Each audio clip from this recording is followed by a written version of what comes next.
besar yang kelima, yaitu al-'adatu muhakkamatun, sebuah adat kebiasaan itu bisa dijadikan sandaran hukum, sampai pada cabang kaidah yang keenam di halaman 120.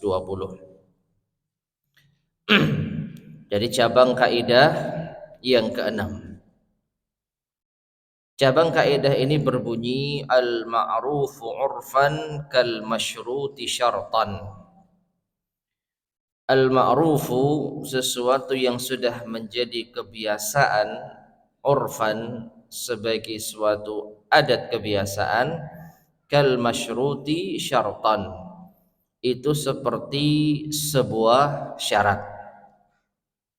Atau dengan ungkapan lain, at-ta'yinu bil 'urfi kat-ta'yini bin nassi, yang ditentukan dengan uruf itu seperti yang ditentukan dengan nas atau ketegasan lafaz.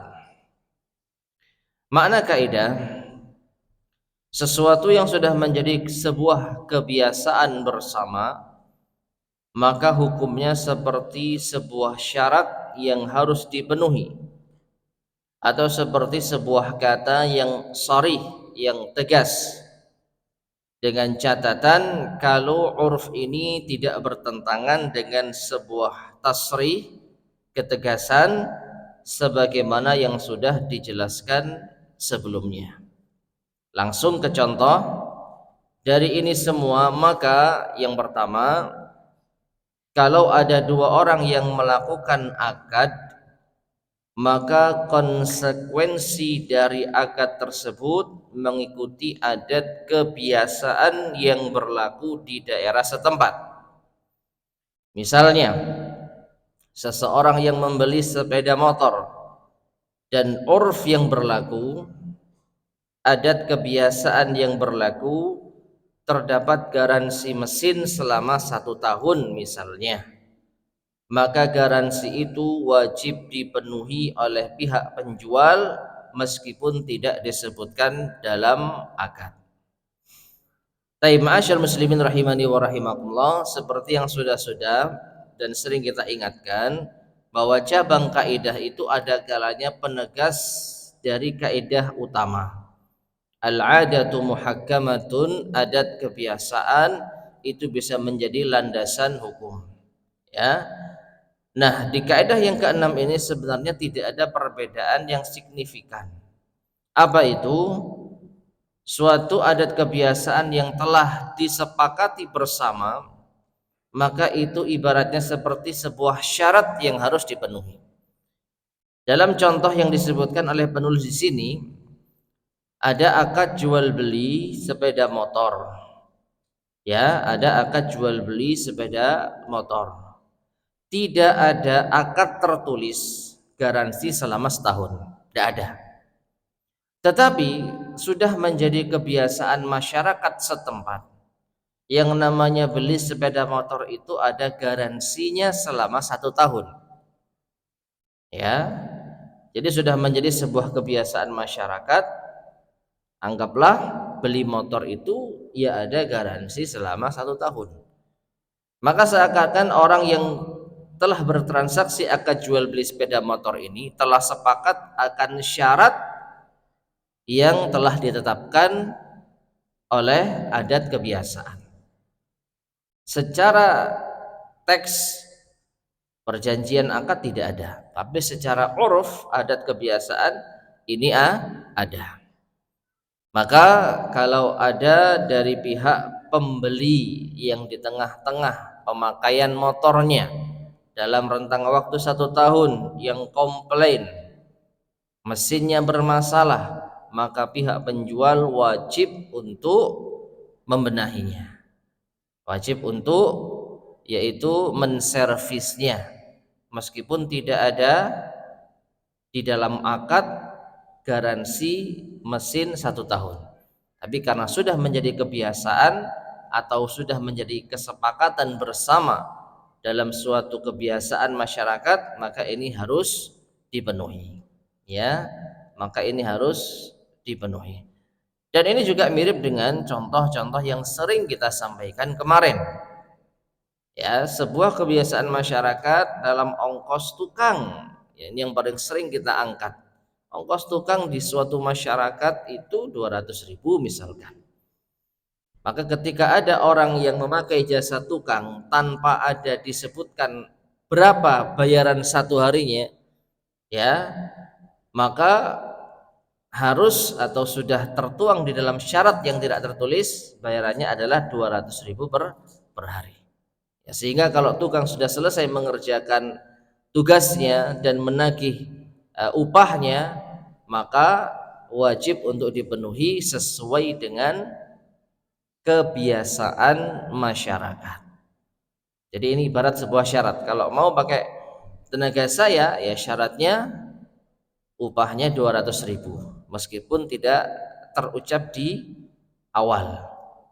Karena apa? Ini sudah disepakati, ya.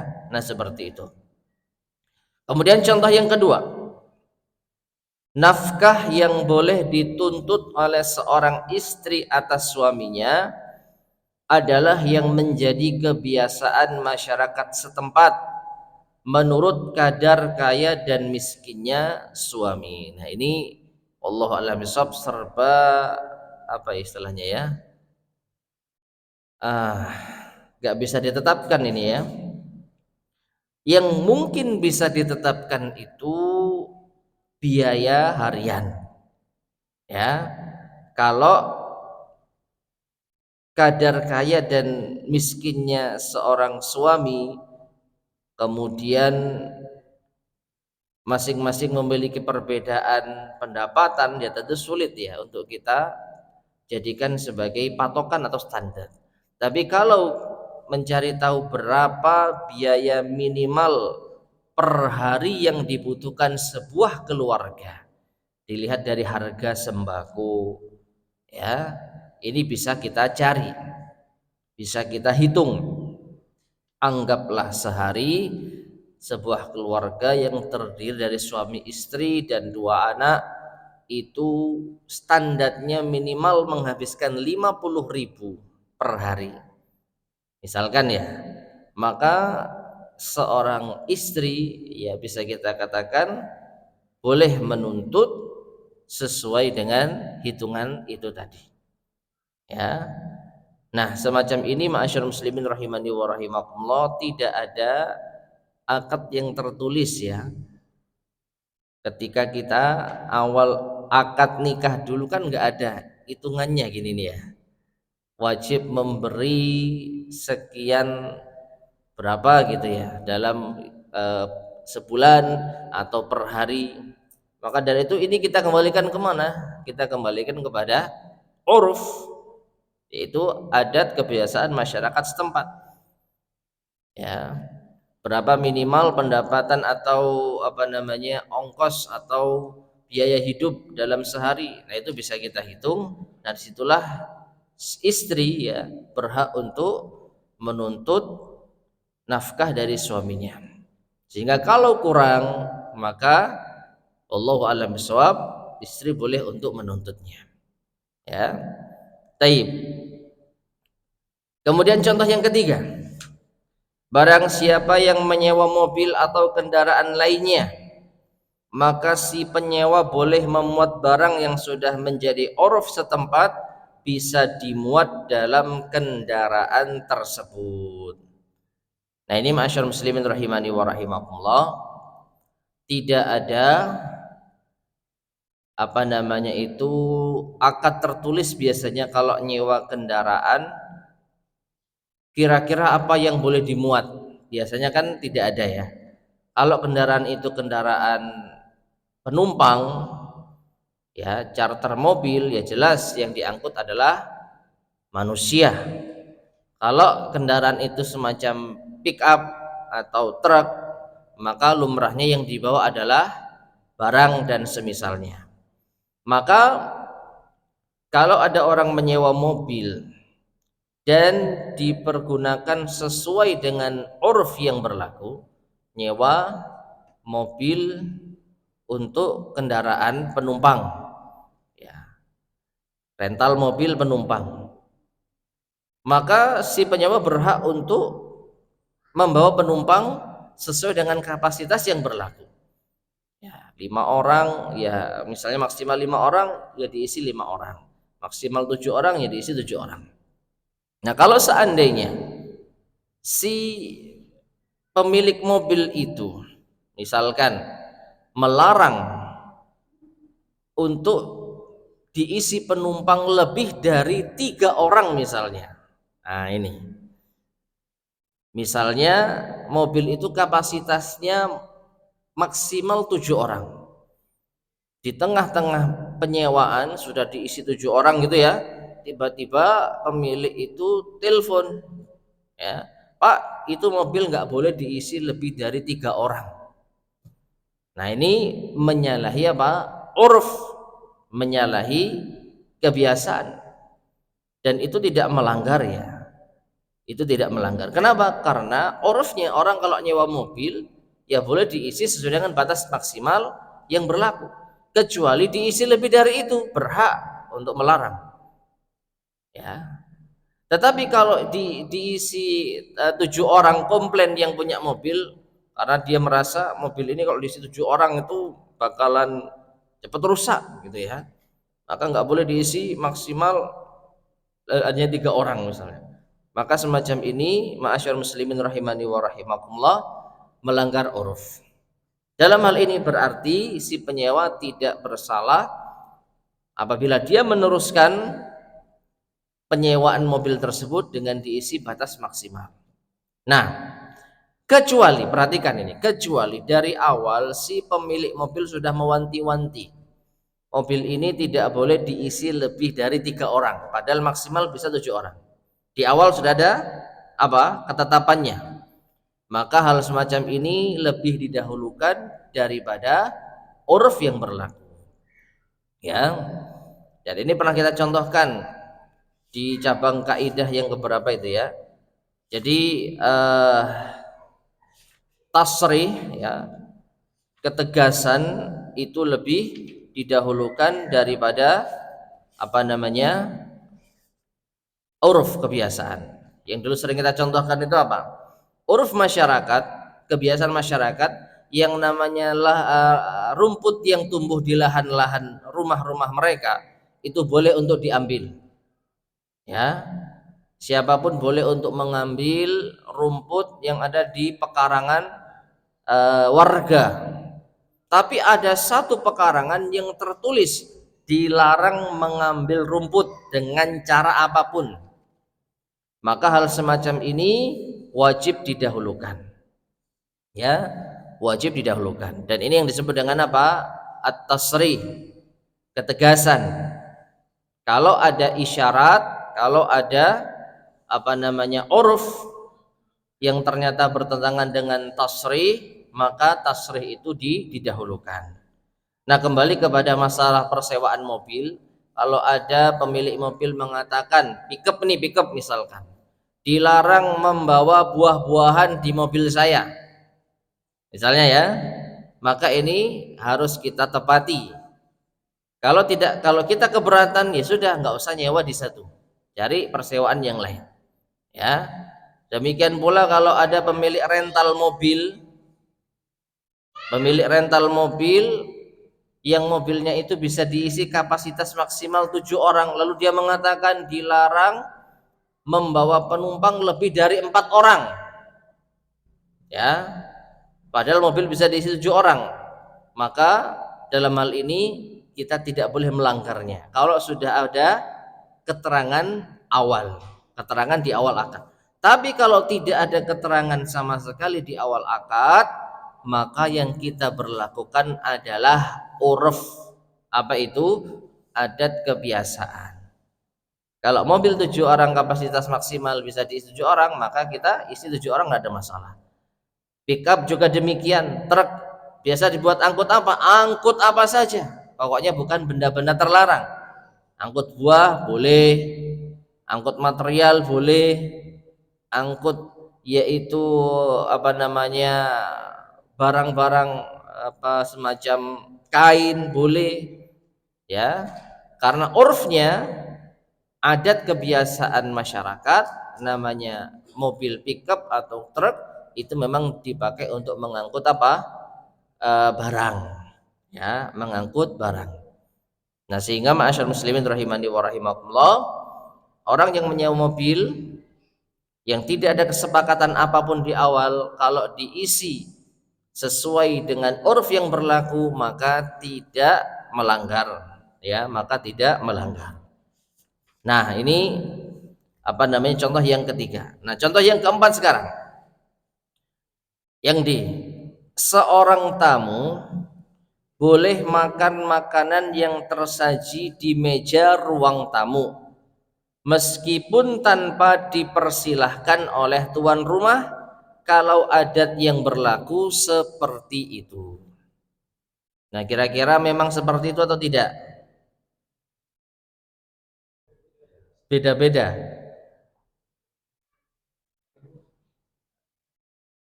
Masuk rumah silakan duduk, disuruh duduk Pak, bukan disuruh makan. Silakan duduk, tapi di depan sudah ada jajan. Itu kebiasaan masyarakat kita, sudah boleh dimakan atau nunggu?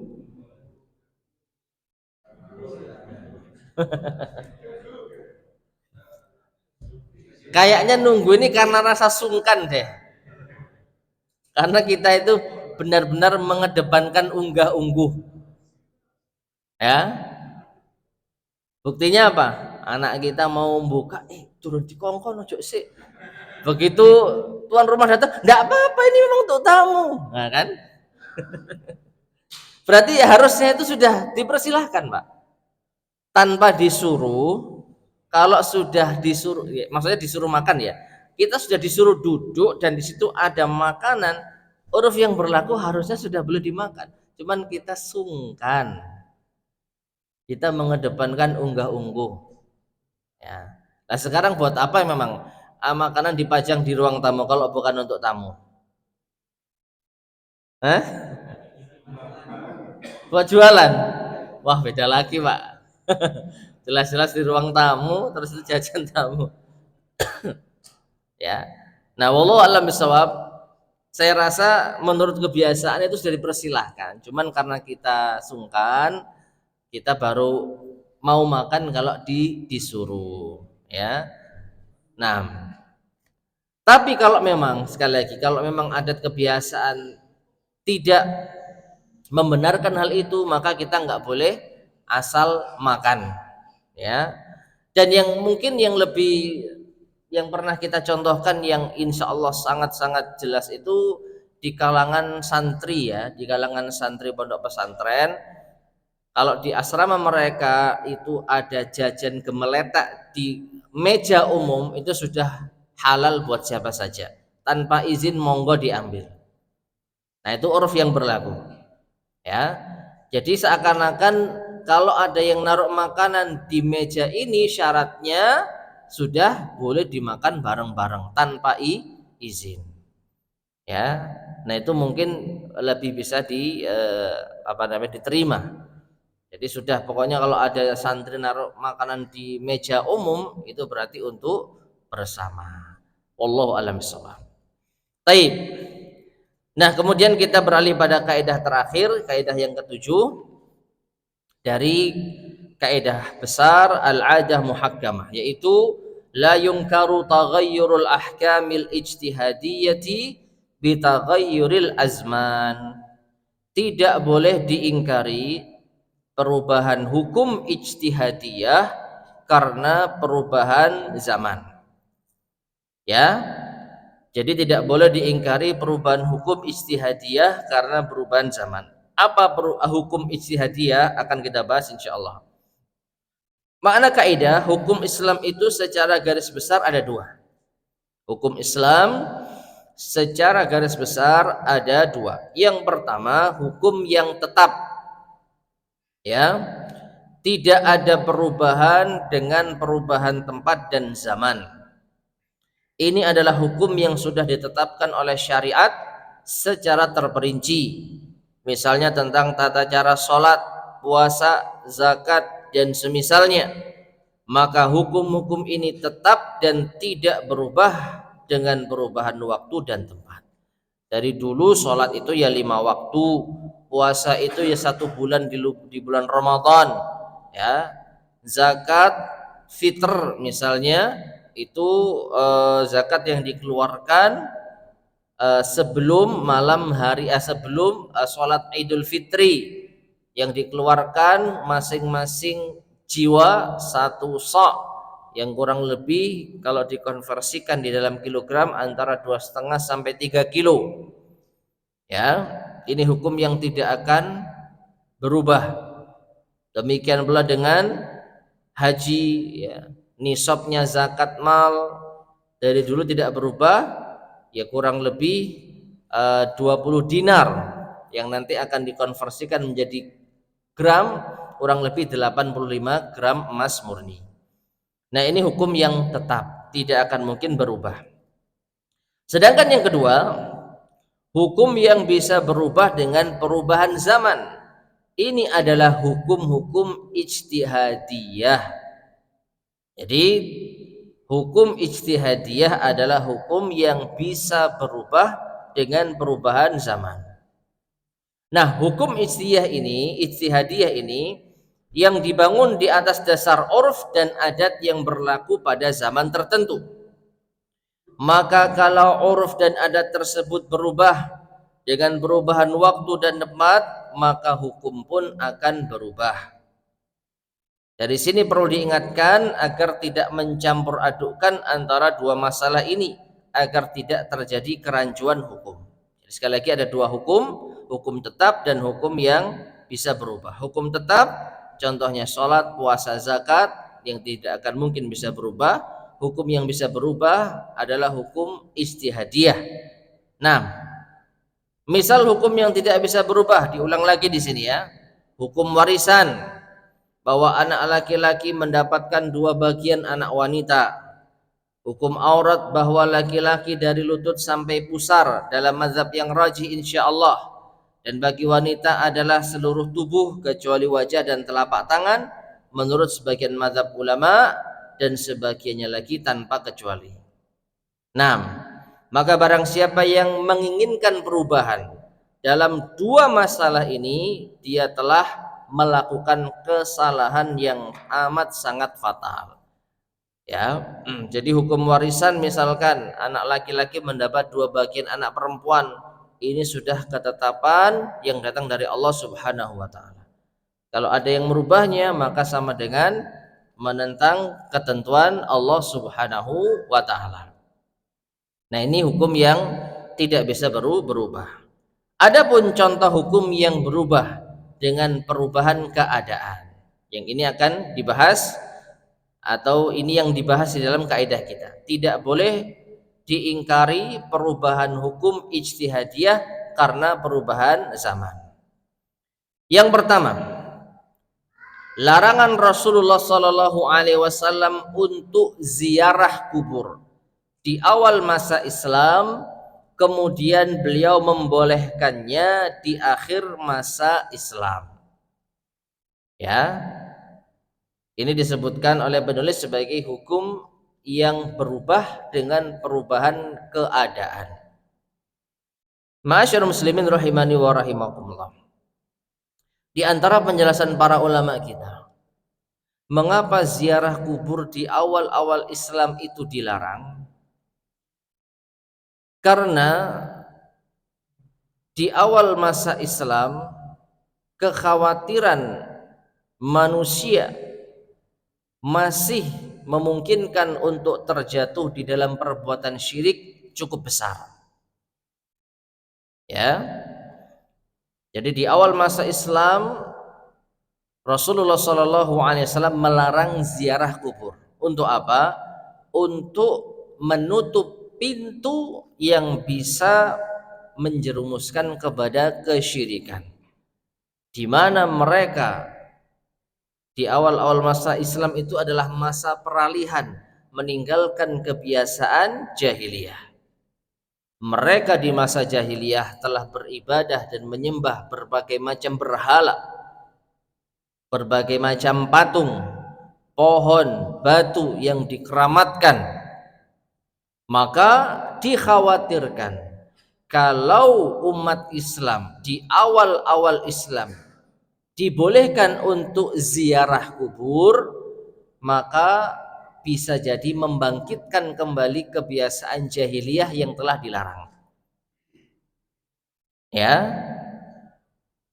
jadi mereka dilarang menyembah batu, dilarang menyembah pohon, dilarang menyembah patung.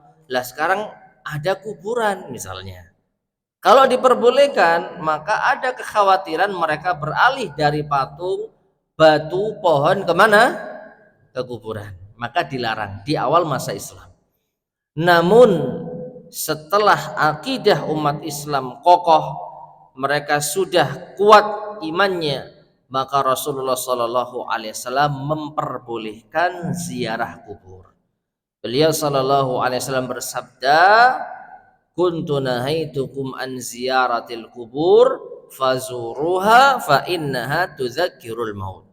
Dahulu aku melarang kalian dari berziarah kubur, maka sekarang silahkan kalian berziarah kubur karena itu bisa mengingatkan kematian.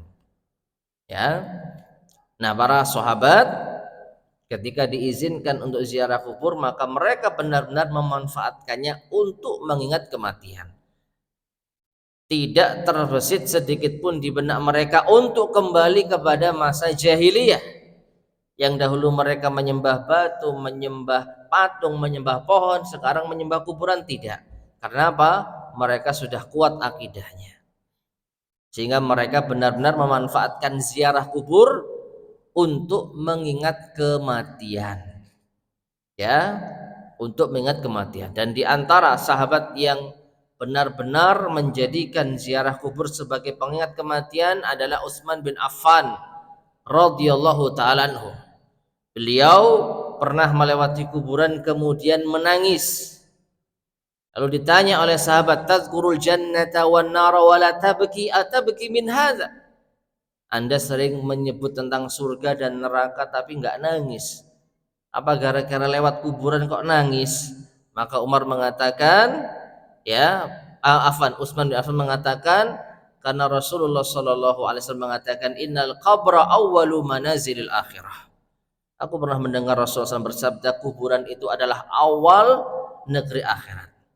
Faman naja minhu faman ladzi ba'dahu aisar, waman lam yanju minhu faman ladzi ba'dahu asyad. Maka siapa yang selamat di alam kubur, maka perjalanan akhirat berikutnya lebih mudah. Dan siapa yang tidak selamat di alam kubur, maka perjalanan akhirat berikutnya lebih susah. Maka aku tidak melihat sesuatu yang lebih mengerikan dibanding dengan kuburan. Nah, ini jelas-jelas untuk mengingat apa? Kematian, bukan untuk menyembahnya, bukan untuk mengkeramatkannya.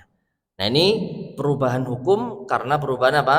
Keadaan. Di awal masa Islam dilarang ziarah kubur, namun setelah yaitu akidah umat Islam kuat, mereka diperbolehkan ziarah kubur dengan tujuan mengingat kematian.